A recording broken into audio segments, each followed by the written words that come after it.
Good evening, and welcome to In Focus. Brought to you from the Up North Media Center, live tonight, November 13th. This is our first live show, so I'm glad you could join us. Tonight we're going to explore the question, do we get the leaders we deserve? We have three guests here tonight with us. By the way, I'm host, Kimberli Bindschatel. This is my co-host, Anthony Weber. Our guests are Barbara Jordan Ellis. She is a senior management consultant. Her company is Center for Coaching and Leadership Development. She's the owner and founded it in 1988. Welcome. Thank you. Next to her is Jack Segal. He is an adjunct professor at Northwestern Michigan College. He's the co-chairman of International Affairs Forum of Traverse City and also hosts another show here on the Up North TV called Beyond the Headlines. Welcome, Jack. Great to be here, Kimberli. Thank you. And also we have Charlene Lutes. She is the former program director over at NMC and is also the author of Toolbox for Change, a Leadership Strategy, How to Create Your Own Transition Program, Build Enrollment, Community Partnerships, and Trust. Welcome, Charlene. Thank you. So this question, do we get the leaders we deserve? I think maybe we should start with the concept, what makes a leader? We all have different ideas about that. Government comes to mind right away, but there are all kinds of leaders. Barbara, can you start us out and give us just a kind of a general definition of what makes a leader? Sure. There's a lot of different definitions. Maybe the most simple definition is that leadership is about influence. And it's about helping to influence people to move from point A to point B. And I've heard it said that if you don't need to move people from point A to point B, then you can have a manager. And since we're talking about government leadership, also, there was a quote by Ronald Reagan, and he said, the greatest leaders are not necessarily the ones who do the greatest things, they're the ones that influence other people to do great things. Jack, you have been a number of places around the world and had the opportunity to see a lot of different leadership models at work. What would you say are some of the common characteristics that you've noted that have defined the best leaders or perhaps defined the worst leaders? Well, I think that primarily leadership that comes to the surface in any country reflects that society very much. And so you can have countries that are very tribal and somewhat disorganized, and a very strong central figure will emerge. And that person's leadership may also border on kind of a coercive nature. In democratic societies like ours, you have to get people to do what you want them to do, but they have to feel like they're doing it because they chose to do so. President Eisenhower had a great slogan that said, if you pull on a string, it will follow you. If you push on it, it won't go anywhere. So it's a matter of getting people to follow you. And that is a skill that some leaders have. And in other cases, they use coercion or the force of the state to achieve that same objective.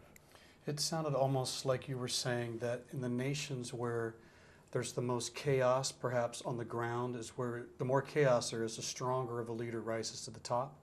And the more stability there is in the citizenry, the more the leadership is perhaps more democratic or our leadership is shared. Is that what you were saying at the beginning of?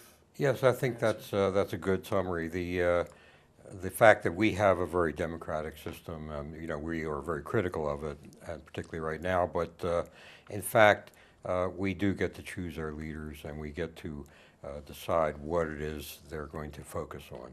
So that's a very democratic system. And when you look down, you know, it's best to look away from Washington, where sometimes very little gets done, but look at locally, or look in your own very small community, and look at your commission or your church or your city council, and look there, because that sort of leadership involves direct involvement with the people.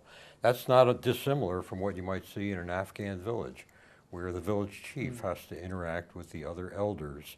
And it's not a democratic system, but in a way it interestingly is. I think a lot of leaders, especially internet, and maybe you might not agree with this, but If you look at some of the leaders that are considered traditional leaders, like Dr. Albert Schweitzer, Mother Teresa, Gandhi, they came out of a need that the citizenry was suffering. And sometimes I think that leaders are like cream, they rise to the top because they feel called, they feel a certain calling. But then on the other hand, I've read that leaders can be trained to be leaders. So it's a fascinating subject, I think. When you look in different directions, you kind of get different answers about what leadership really is. Because it seems like the ones that are called and have it in their heart really get the job accomplished, like Nelson Mandela. Do you They mean solved what it. makes an effective leader? It sounds like what you're saying. I mean, passion Yeah. probably takes you a long way. The Passion. Gandhi, Yeah, you know, and they have those- vision. Yeah. I think Yeah, in a vision lot being on the of list, people yeah. who want to be leaders, who aspire to that and maybe are looking for a job or a position for that, sometimes they fail because they don't see a vision. It's not something that is rooted in them. But I think they can achieve a lot if they can find their own purpose. Because we see it a lot in government, I think, and in education, where people are in positions, but they're not really leaders. They're considered to be leaders, but they end up acting like managers. And that is really, when I was in the Michigan State University School of Social Work, one of our classes had a film. And they said, now we're going to give you who the leader of the group is and all of their different job responsibilities. And it was a 30-minute silent film. And it had their names, and we were to put who the leader was, who was in each respective job. And you would Do you mean identify from the video that you were to identify them? Yes, Oh, yes. okay. I see. And so what happened was, when we put, well, that person is the leader, well, he was not the designated leader. No, this guy over here is the chairperson. So there's a difference of being in a position of power, if you will, which it sounds like that you're using the word manager perhaps, or being a leader are two different things. And if a leader is in a position of power, right, that's the ideal, That's what you're perhaps. shooting for. I think, especially with elected officials, maybe. Well, Barbara runs the Leadership Lunch Club, and I've seen some outstanding programs about training people to be Yes. leaders. So tell us a little bit about how you play that. Well, a little bit listening to you, Charlene, it reminds me of that question that I often get: are leaders born or are they made? And a lot of the research, a lot of people would think, well, you're just born to be a natural leader. You either are or you aren't. But a lot of the research is showing that leaders, as you said, Charlene, they can be trained. They can learn leadership skills. And that, going back to also building on to some other things that you said, is leadership is not just a position. There's another great quote that says, if you think you're a leader, look behind you. If nobody's following, you're just taking a walk. So it really is about getting people to follow you. One of the things you mentioned, which comes up over and over again, is the power of vision to help people move. An inspiring vision, a vision that's so articulate that people can see it and feel it, and it touches people's hearts and it moves them. And the more passionate a leader is about that vision, the more likely they are to move people, because people will catch that. Now, coming back to whether a leader's born or made, I wonder if that's not the distinction sometimes between the impressions we have of people in leadership, that perhaps there's a tendency, if someone feels I was born to lead, a sense of entitlement and arrogance comes with it. But if someone says, you know, I have earned the right to lead, then they've paid their dues in some fashion. I don't know. I was just thinking of the cynicism that I think pervades a lot of the discussion, whether it's in politics or about big business, about should people really be there? And I wonder if there's a distinction to be made between people who've always had this sense, I was meant to be this, versus someone who maybe without even realizing it over time realized, actually I'm a leader. Realized, hey, a lot of people are following me. You know, Yeah. when I have the list of U.S. World and News, they listed Starbucks, ServiceMaster, Whole Foods, Herman Miller, UPS, Southwest Airlines, eBay, GE, and JetBlue. Those were people that they identified why they were so successful was because they were servant leaders. Yeah. And I'm sure you're familiar with the Robert E. Greenleaf. Go ahead and define that term. I'm not familiar with it. Well, it simply says, if I help you as a supervisor or, you know, a leader, if I help you get what you want, if I help you develop your talents and your abilities, if I help you get, you know, feel good about yourself, that you're worth something when you're here, then I'll get what I want. I'll get a follower and I will have a listening ear.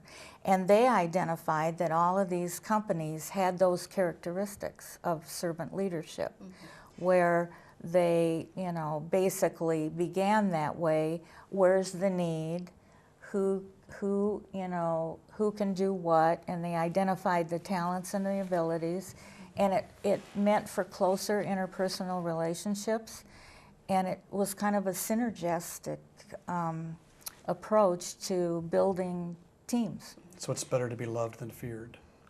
Well, let's see. I actually had that down as the next question, hearing the That's term. a very consensual, I don't care if you like me, as long as you respect me. form, And I was yeah. wondering if that tied in as Wow. well, the old, I you can don't see have to Barb like was looking me. to say Yeah, something. before we move on to that, I wanted to comment on one of my favorite leadership books is Good to Great by Jim Collins, and he did a lot of To research write that down. on what makes companies go from good to great, that given a lot of things that they have in common, why do some companies make the leap from good to great? And he said to his research team, and don't give me that simplistic answer, it's leadership. I want you to dig in and find out what else is going on. And they came back and basically said, sorry, it's leadership. And he defines something that he calls level 5 leadership. And he said that all of those companies had that in common, and what he defines are the two key characteristics of level 5 leadership is humility and an intense, strong personal will. So he said these are not weak leaders, but what they are passionate about, where they use their will, is to go after the mission. It's not about what's good for me. Right. It's what's good for the company.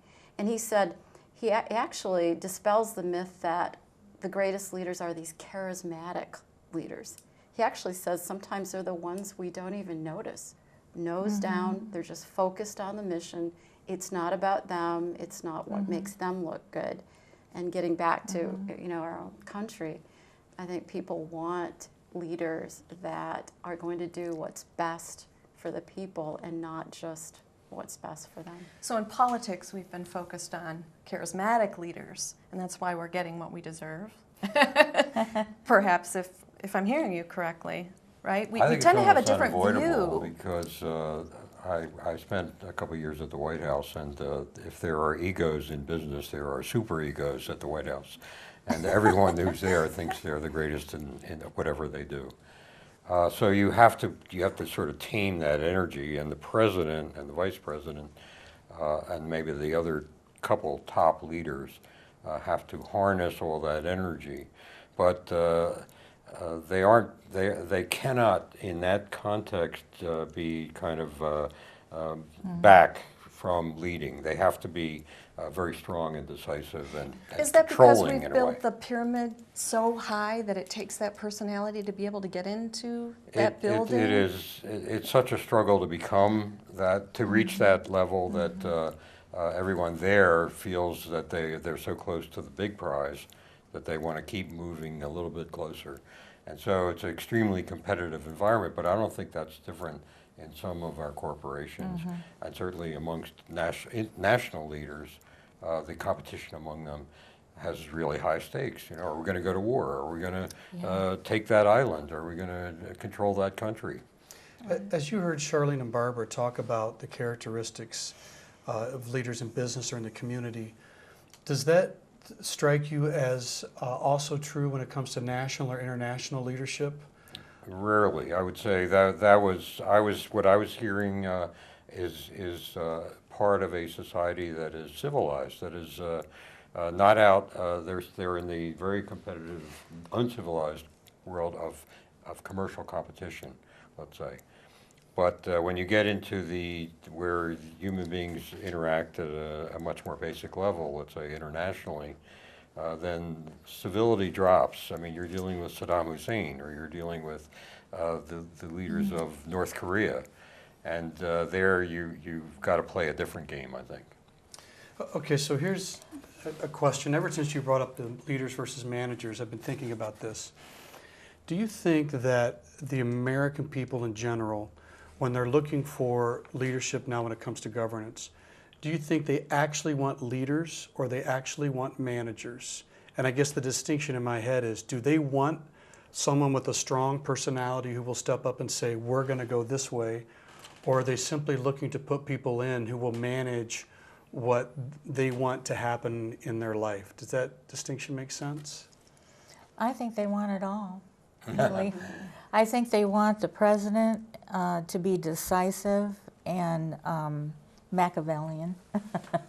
And I think that they want Congress and others on the state level to be managers because of budgets and, you know, I think it's very difficult state by state to take a look at it, but, and I just know what I see, and I get the very strong feeling, especially with the last election, that the pendulum always swings from here way over to here, and we seem to try to find a steady state forward, and it's difficult to do. Now, when you add the politicians and the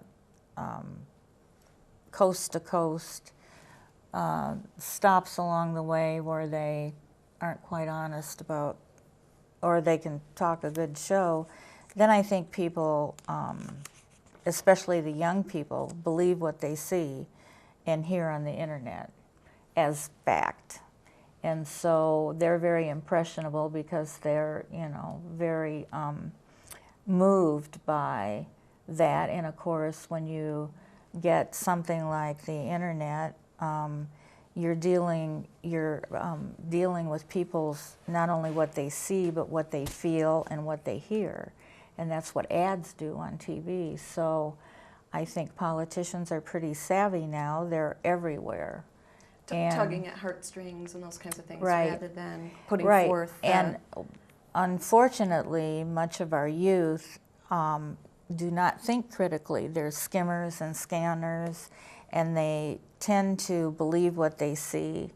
And if enough of them believe the same thing, they all tend to buy into that without actually trying to get to the source. So that has generated a lot of hearsay on the internet. A plug for a previous show. We did a whole hour, Yeah. a 2-hour program on critical thinking. Right. Well, it's You're very giving- important. So You're giving we too much kind- credit to the older generation. I think.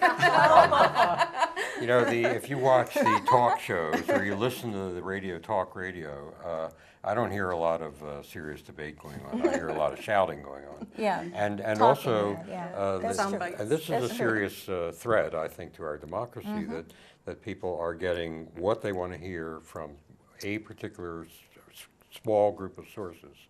And that fractionalizes the country into two separate camps. You're right. Do you I mean, think, you can Barbara see in it. particular, but anybody can answer, but when you're able to identify the traits of a leader, because obviously if you can teach someone to be a leader, you can identify these traits, can we teach the Republic, our constituents, how to identify this in potential leaders? because as we're saying, the process right now, it seems like, as you were saying, that these ads, the way that we go about marketing, campaigning to be in office, it's sound bites, it's all these things, and it's directed toward our need to feel like we can somehow identify with that person. I think they say the number one thing that the average voter looks at is this someone I'd like to sit down and have a beer with. Right. That's how we evaluate to decide, you know, the presidency. So how can we educate the public on these kinds of what is really makes a good leader, so that they can look for those traits when they go into the voting box? Do you think that's possible? I do, and I go back to the book Good to Great and the impact that that had on the business community. To define leadership and effective leadership differently now gave them a new set of criteria to look for. So instead of always only looking for that charismatic leader or the one who was larger than life personality, you know, starting to look at those traits more of humility and focus on mission and going back, I want to build too on something you said earlier, Charlene, about what do people want, and they want it all. Yeah, they do. I do believe that we as a people, we want a leader that can cast great vision, that can cast inspiring vision, and that can help align people around that vision. You know, to be able to build consensus, to be able to move people forward. And that's really that last piece, and that's where the last piece comes in, is to be able to execute the vision and move the vision forward. Those first two pieces are more associated usually with leadership, of, you know, casting that vision, getting people aligned, and then more of the management to actually move that vision forward. All the things you need to put in place day to day, all the processes and structures and so on. And I know a lot of people, I think it was Gallup did a study, and like 65% of the population is dissatisfied. They think the government system is broken. And so they want that system fixed. And I think that's where more of the management, the day-to-day, the infrastructure, the processes, how do we create a system that can move things forward? Because I think that's what inspires people too. I know in the business area, to engage people, there's a term engagement. And when you're engaging people, they're excited about the mission, they're excited about the vision. And one of the ways you do that is to help create a sense of forward movement. And that is what excites people. It's probably one of the reasons why a lot of folks in the country right now are not feeling as excited. Yeah, because they don't feel like they're a part of it. And when you were Or talking... that it's moving. Or that it's moving. Or that exactly. it's moving, The yeah. momentum's key. Yes, Yes. right. And you get the mid-second term elections where momentum has stalled and you want something new. Barbara, it almost sounded like you were saying that a leader, the visionary leader, is in some ways a figurehead, which is too shallow of a word, but that if you can have the person at the top have a clear, strong vision that they cast, that's not the person you're looking to manage that vision. You're simply looking for them to be the spokesperson in the face of that vision. And then I guess what would follow from that is good leadership knows how then to put the proper managers in place to bring that about. Exactly, putting a great team in place. And I know some of the greatest presidents, and you could probably speak more to that than I could, but you know, Lincoln was infamous for putting a team together. In fact, it was really interesting that after he was elected, that he selected his cabinet from the people who competed against him for the Republican nomination. That's right. And because he said, right now in the country, we need strong leadership. These are the strongest leaders. That was a bold move, and it worked. There's an interesting, this very good book by Doris Kearns Goodwin called Team of Rivals, Oh, which yes. talks That was- about this that was the this book I group got he that from. assembled. But you have a risk here. You asked Anthony the question of, are we looking for a manager or are we looking for a leader? I think we have to have a leader, as Barbara described, and I think of Reagan as a leader in that he was not a details man. He was not focused at all on how the government ran. What he was focused on was some key strategic objectives. In his case, the destruction of the evil empire, the Soviet Union. And you can look back and say, well, 1 year after he left office, the Soviet Union collapsed. And everything he did in the 8 years he was in office was focused on that. But then you can have, he had managers, some of whom were not the nicest people in the world, but whatever, they got the job done and sometimes breaking the law to do it. You have another extreme example, though, of Jimmy Carter, who was a very well-intentioned, decent human being, who had been trained as a nuclear engineer, a details man. And so for him, every question that you would put forward to him where you needed a decision, he would think of 15 other questions that needed to be asked, which had in fact already been asked. And he couldn't focus on the big question, where are we going next on this big problem?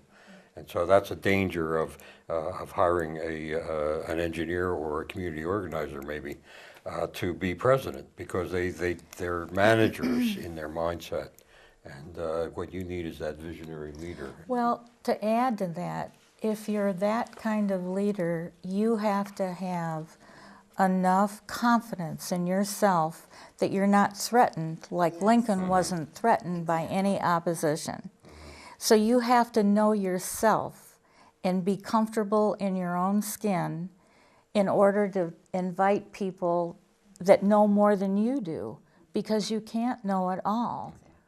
But you don't find that. That's not really acceptable with the party line, though, right? I mean, don't we? I mean, we really are in an age of extreme polarization with the two parties. And I think in his day that wasn't as much of a problem. It was more acceptable to do that. Boy, if you cross the line today, I think you pretty much are lynched, almost. It's well, pretty maybe significant. what's going to happen yes? is what Charlene alluded to, that this pendulum will swing back towards the middle. Neither party will benefit if we have 2 more years of stagnation. No. Because all the incumbents will be in trouble then. We'll all be saying, get rid of all of them. They're all bad. Term limits, get rid of all of them, let's start So over. they're at risk. Even though one party has taken control of the Congress, it's still got the president to get over, to get any legislation through. Do you think that, this is for all three of you, do you think what happened in this last election reflected a desire for a change of leadership or a change of management? Now granted, the president wasn't up for re-election, and I know there's a lot of opinions out there, so I'm just curious, do you have a sense of, was this a repudiation of the vision of the president, or was it a repudiation of the way in which the vision is being implemented? Or lack of I implementation. The lack of think implementation. people are very conflicted, because if you ask people, people will say, I want less government, except in the programs that I benefit from. Right. And I want, they don't really know what they want, and they can't learn from any of these advertisements or statements that are being made by politicians. So they're distrustful of the whole process right now. And no one has yet emerged, but could, who seems A, clean, and B, capable, and third, C, really inspires us to say, this is someone I want to follow. And that, there must be companies that go through this kind of catastrophic period, where sales are down and they're losing their market. And, on a big scale, we're losing our market in the globe. And so we have to get that market back, or you can talk about job creation all you want. If you don't create a market for our products, how many hamburgers can we eat? Okay, so that brings me to another question. When you consider the complicated nature of government, or simply big businesses, because there's a lot of talk, not just about politics, but about multinational corporations, or even just really large corporations in the U.S. For some people, it's a lot of praise. Others, it's a lot of criticism about how they go about doing business. Considering the way in which we get our information, which largely is online, through news sources that may not be accurate. I have found this over and over again. I'll post an article on Facebook that I think looks really good. I'll get a whole list of people who are saying, check your sources, and I thought I had. And then you've got the social media that's pretty instant, putting out things that are hard to verify. You have a lot of news shows that are more opinion than fact, and it's tough to wade through them.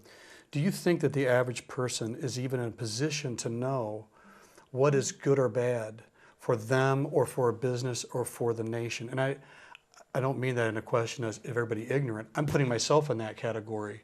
Is it even possible for me to be well informed enough about all of these situations given the way in which I learn? I think you have to go out of your comfort zone. I can sit and listen to NPR all day, but if I don't listen to Fox at all, then I'm not getting at least the two extremes. And somewhere in the middle, there are reliable sources, let's say, but like as you said, Anthony, you've got to check the reliability against other sources. This is hard work and heavy lifting, and people would much rather have it handed to them. Right. And that's That's something right. that the politicians depend on. The statistics are that about 15% of the population feels the Congress is doing a good job, and 90% of the members of Congress were reelected. So there's a disconnect there, an extreme, extreme example of, well, I hate what they're doing, but my congressman is good, or my senator is good. That doesn't add up when you really think about it. And so it means that we're receiving a package of information that they want us to get, and they want us to get only that package. And we have to sort of reach out beyond that and figure out what the truth quote is. So politicians are using that to their advantage.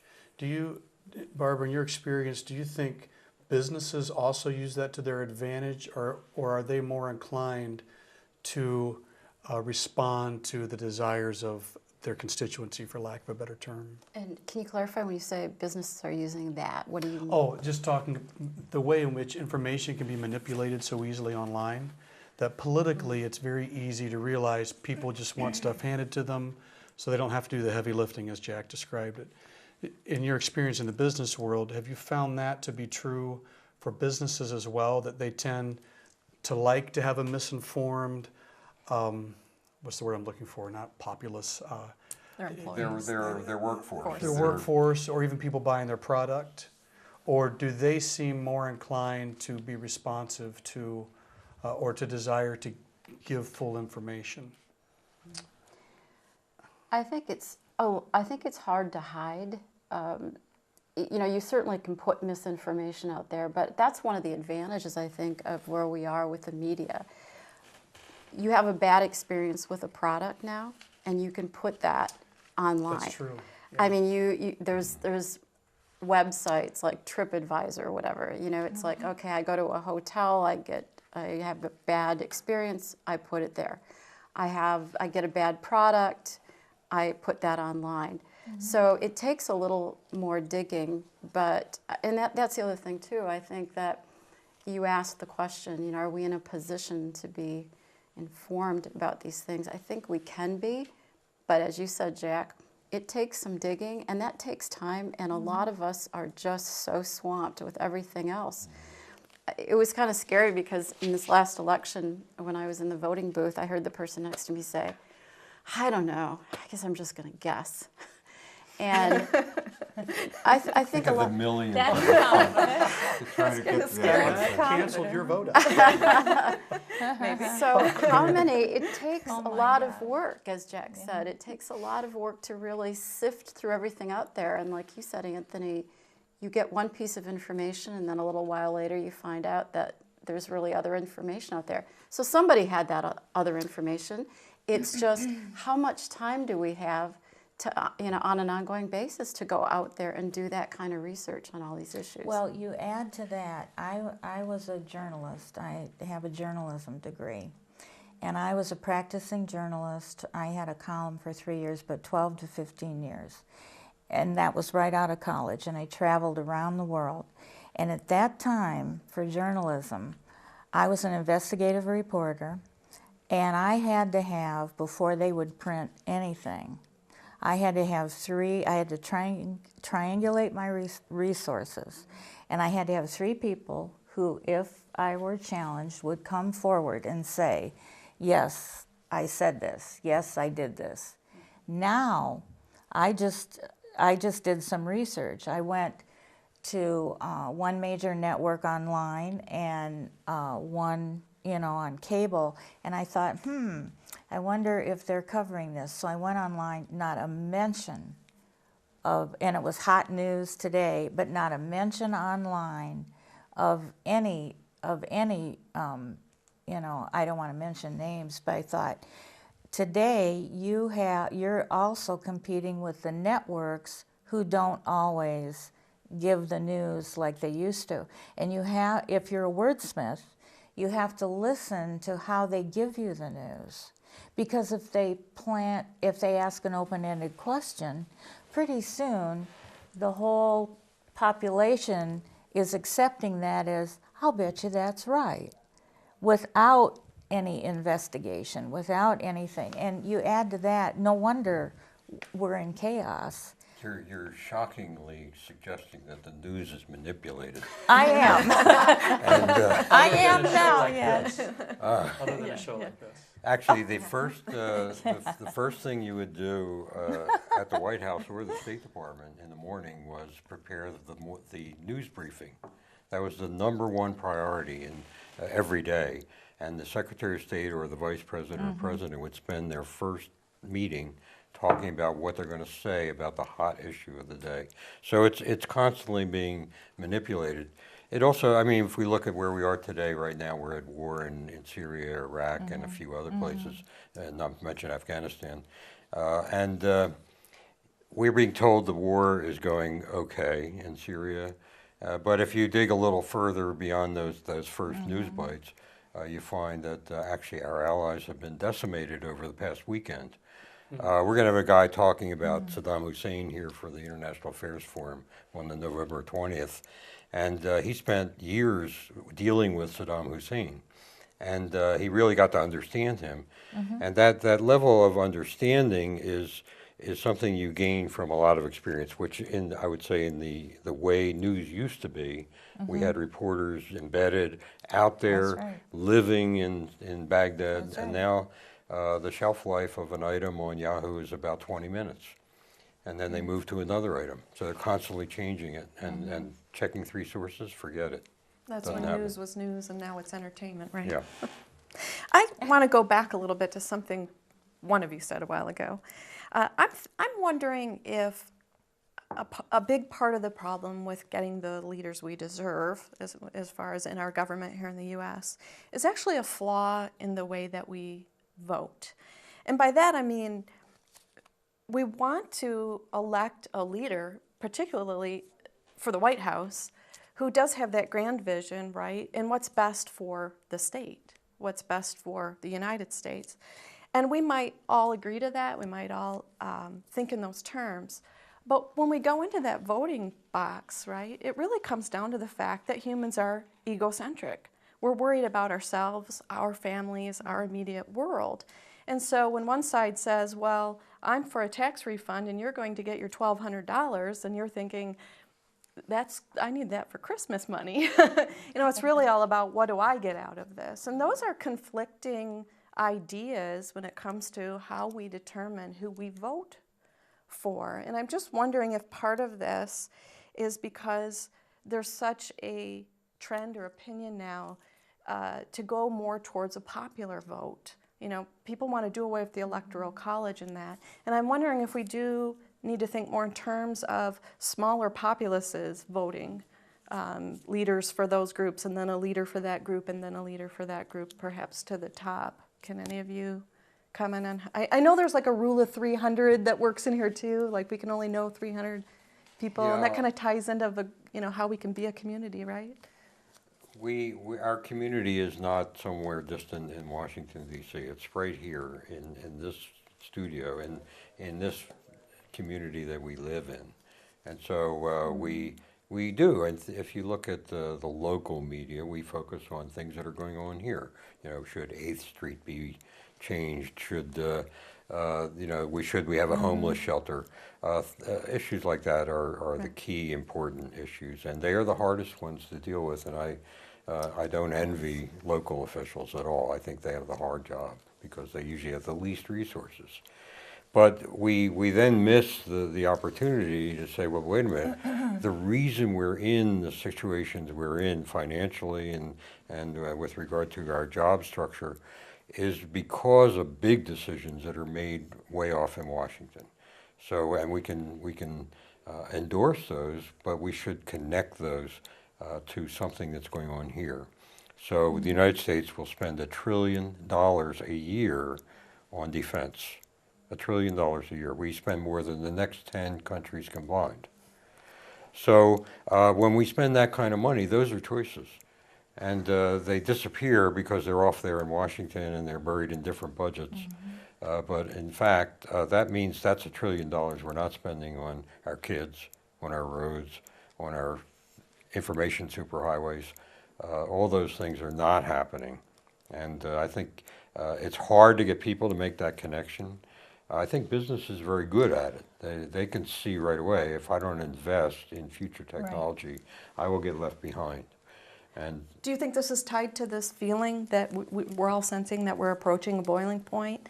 And part of it is because there's such a, that gap is widening between the rich and on the other side in this country. Does that tie into this? Well, 80 people Like people in the world control 20% of the world's wealth. It's the 80-20 rule of everything. The other 80-20 rule. So, I mean, that's bizarre, that's shocking, and that's unsustainable. Anthony was talking earlier about is there a birthright for leadership in a way, and in some countries they feel that way. The Brits feel that way, that the upper class rules. And people buy into that social contract. We don't. And so what it is amazing to me that we have bought into the idea of this huge income disparity and the inability of people to live on the normal middle class wages now. And so they have to get a second job, and that means leaving their kids somewhere, during the day. And those things are broken, I think, and I think Americans realize that. But they don't yet haven't figured out how to get out of that. And some companies are trying to address it. And is it a failure of leadership? yeah, definitely. Okay, so to come back to our question, do we get the leaders we deserve? It strikes me that as we've been talking, there's two things that stand out. In order for that to be true, we have to have accurate information so we can make an informed opinion, and we have to have a process by which then we then put those leaders in place. I'll ask you this on more of a global scale, and you two can respond on more of a local scale.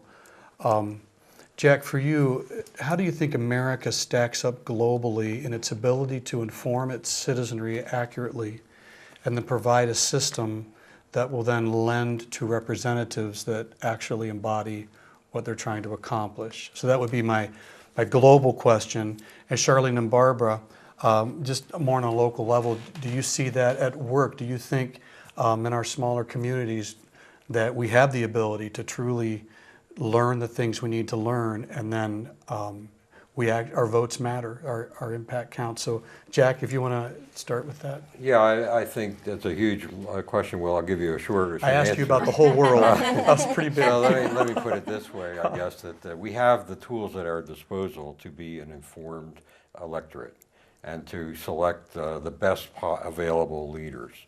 Whether the system produces the candidates that lets us have the real choice, I think is an open, very questionable. Other countries, I think, are better at confining the electoral campaigns to a discrete period of time, to a limited amount of money, and to issues. I moderated a debate, quote, between the three candidates for congressional district here right before the election. And it wasn't really a debate. It was a series of three people answering the same question. That's not a debate. You need a debate, and you need to hear which one can answer the questions on their feet without coaching, without teleprompters. We don't have that right now, and I think that's reflected in somewhat in the results. Charlene and Barbara, how do you feel at more of a local level? Do you feel like there's access to good information and a good way to make sure that whether it's business leaders or local community leaders, do you feel like we're getting what we deserve? Well, it depends. I know I've tried to get some information from some local leaders, and it wasn't that easy. But I think it's up to us to be informed, and yes, I think because it's so close and personal, that we have an obligation if we want to see things run honestly and efficiently, and we want things to happen. I think we can. I know that when people band together in one common cause, just everyday normal people, they're heard. And so that's another way to get somebody's attention, is to congregate people and under one cause until somebody finally acts. It's not the preferred way because sometimes it erupts into chaos, but I think right now, this is my personal opinion, with all the information coming at us, we're following things that are close to what we're familiar with. So there's this big idea that we discount maybe important information that we should know. I think that government is too big. I think we should have term limits, and it should be part-time, like, is it Texas that has I think we need to simplify our lives. It's so complicated. Things get so complex and complicated that we just, like, I'm going to guess, walk into a voting booth. I don't know, I'm just going to guess, because they probably didn't have time to look things up. It's like we're voting for the state Supreme Court, and I do look those up, but how many people, for many years, I thought, who are these people and who do I vote for? Because I knew the local people, but I didn't necessarily know at the state level who they were. Or maybe that person didn't feel that his or her vote was really that valuable. So they didn't put the time into it as well. Barbara, I wanted to comment on another piece of that question, and you asked, do we have the ability to be informed? Do we have all the information we need? Another question that I would like to bring up is, if we have that information, why aren't a lot of us utilizing that? Why aren't we drawing on that information? And there's a term, and Gallup uses it, they measure employee engagement levels. How active are people in using their discretionary time and energy to go beyond and be very involved in the mission and so on. And there's indicators of employee engagement levels. And that is, offering new ideas and, getting involved in going above and beyond just their job description. When I think about what are the indicators of us as a society in terms of government engagement, and I think one of those indicators probably is how much time and energy do we spend into finding out this information? Right. Mm-hmm. Are we putting the time into it? And obviously one of the engagement indicators is, and are we voting? And are we getting involved in civic activities? Mm-hmm. So, and that comes back to a leadership issue as well. Because in business, if employees are not engaged, the question is, why not? Why have they become so disengaged? So the question for me is, why have so many voters, why have so many people become disengaged with the political process? Mm-hmm. And it's probably a variety of things that we talked about. It's what you just said, Kimberli. Is it feeling my vote doesn't count? Yeah, is it feeling I'm not getting the right information anyway? Is it feeling like once I vote somebody in, I have no control over what they're going to do and I can't trust them? There's low trust levels. So I think that's the question we need to ask, is why are we more disengaged? Barbara, let me turn that question upside down for a second, though, and ask you, there are companies, certainly the small-scale companies or local companies, it's easy to understand why employees are motivated. But you go into big stores where they pay minimum wage, and in some of them, the people are motivated. And I'm always mystified, how do they achieve that? Because this would talk to how voters would be motivated. Some companies are famous for this, and you can see it when you walk in the door, that they care that you have a good experience. How do they achieve that? Well, I think it's a combination, and maybe that's what you're getting at, Jack. I think some of it comes just internally. I think some people can be in environments that are not real motivating, and they will self-motivate. And other people need that system, need that process, and need that inspirational leader to help motivate them So I think it's a both and. I don't know whether I can describe this or not, but in my observation over the years and all that I've done, I saw where something of lasting value was actually a process. And what I see in a lot of entities today is they're just a series of events connected together. And you have big events, and you have people who are drawn to the big events. And they think, and I've seen this in education, where they will not pay attention to the little connectors that connect the big events. And I know that I'm talking philosophy, but it's really engaging people, the whole person, in their own development within that system. And it's a process. It's not just an event. Like, here's your award. You know, it has meaning. It has more depth. Are you suggesting that people are losing the ability to connect cause and effect?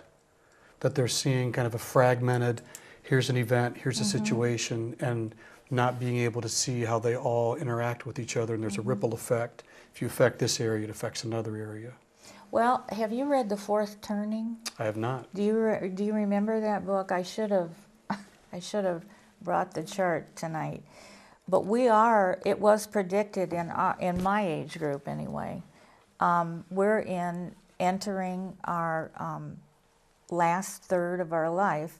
We're in chaos, and it's chaos. I mean, it's amazing what, I wish I could remember the two authors, but they did an amazing job on research, and they have tracked every 10 years and if you follow from when their book came out, have you read it? It's amazing. And I wonder... Do you mean the life of this government that we're in the in the phase United of States, chaos? what each decade, what those, Gotcha. what, you know, I was born a long time ago.